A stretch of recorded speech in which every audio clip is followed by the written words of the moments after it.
నమస్తే, welcome to mega 9 ప్రస్తుతం the park hotel అయితే సీసీఎల్కి సంబంధించిన తెలుగు వారియర్స్ టీం మెంబర్ మనతో ఉన్నారు రఘు గారు. అసలు ఎక్కడెక్కడ ఈ మ్యాచ్ జరుగుతుంది అంటే వీళ్ళ టీం ఎంత కాన్ఫిడెంట్గా ఉన్నారు, ఈ ఏ కంట్రీస్లో ఏ దేశాల్లో జరుగుతుందని తన మాటలు అడిగి తెలుసుకుని ప్రతి రఘు గారు చెప్పండి సార్. అంటే తెలుగు వారియర్స్ ఏదైతే ఉందో మీ టీంని చూస్తే చాలా కాన్ఫిడెంట్గా ఉన్నారు.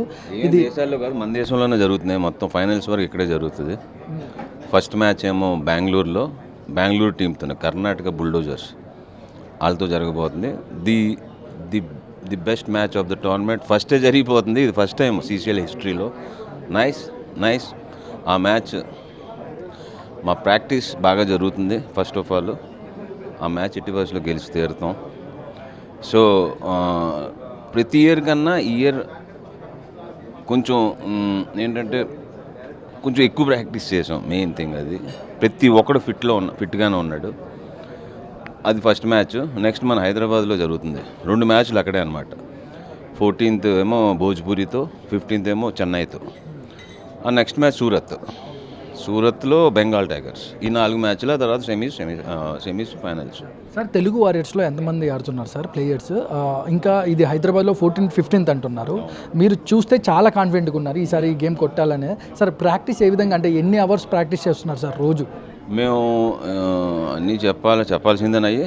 ఓకే, వీక్లీ ఎవ్రీ డే కాదు, ప్రతి ఆల్టర్నేట్ డే వితౌట్ ఫెయిల్ మేము ప్రాక్టీస్ చేస్తున్నాం. ప్లేయర్స్కి ఇంజురీస్ అవుతూనే ఉన్నాయి. టక్ సెట్ అయ్యి మళ్ళీ వెంటనే వచ్చేస్తున్నారు. బాగా డెడికేటెడ్గా ఉన్నారు. ఈసారి కప్పు కొట్టాలని. ఇప్పటికి 10 టోర్నమెంట్స్ అయినాయి, 10 సీజన్స్ అయినాయి. అందులో 4 తెలుగు వారియర్స్దే cup. 2 Karnataka, 2 Tamil, 1 Bombay, 1 last year బాగా ఆడారు బెంగాల్ టైగర్స్, వాళ్ళు కొట్టారు.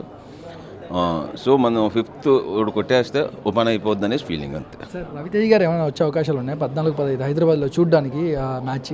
మోస్ట్లీ ఒకవేళ 100% అతనికి షూటింగ్ లేకపోతే మాత్రం హైదరాబాద్ మ్యాచ్కి వస్తాడండి. ఏమైనా చెప్తారా సార్ మీ సీసీఎల్ తెలుగు వారియర్స్ గురించి? అంటే రవితేజ్ గారు మీతో మాట్లాడడం ఏమైనా జరుగుతుంది అంటే ఏదన్నా మీ మ్యాచ్ గురించి కానీ అప్డేట్స్ తెలుసుకుంటారా? అప్డేట్స్ అంటే అప్పుడప్పుడు ఏంటి నేనే చెప్తాను ఆయనకి. ఆయన బిజీ షెడ్యూల్లో ఉంటాడు. నేనే అతనికి మెసేజ్ పెడతా, ఇవాళ జియో సినిమాలో మా మ్యాచ్ వస్తుంది చూడంటే టైం దొరికినప్పుడు చూస్తాడు. బట్ అంత ఓకే, ఫైనల్స్ అయితే మొత్తం మ్యాచ్ చూస్తాడు. అది మెయిన్, మనం ఫైనల్స్కి రావాలి. పిలుస్తారా సార్ హైదరాబాద్లో మ్యాచ్ జరిగేటప్పుడు? ఏమో అది మిస్టర్ చూద్దాం. నేనైతే ఇన్వైట్ చేస్తాను. అతను వీలైతే వస్తాడు, వీలుంటే మాత్రం డెఫినెట్గా వస్తాడు. సార్ రఘు గారు all the best and congrats sir. Me smile, me confidence చూస్తుంటే మీరు మ్యాచ్ విన్ అయ్యారని అనిపిస్తుంది నాకైతే పర్సనల్గా. Congrats sir. Thank you. డెఫినెట్గా అంతే కాన్ఫిడెంట్గా ఉన్నాం. యా.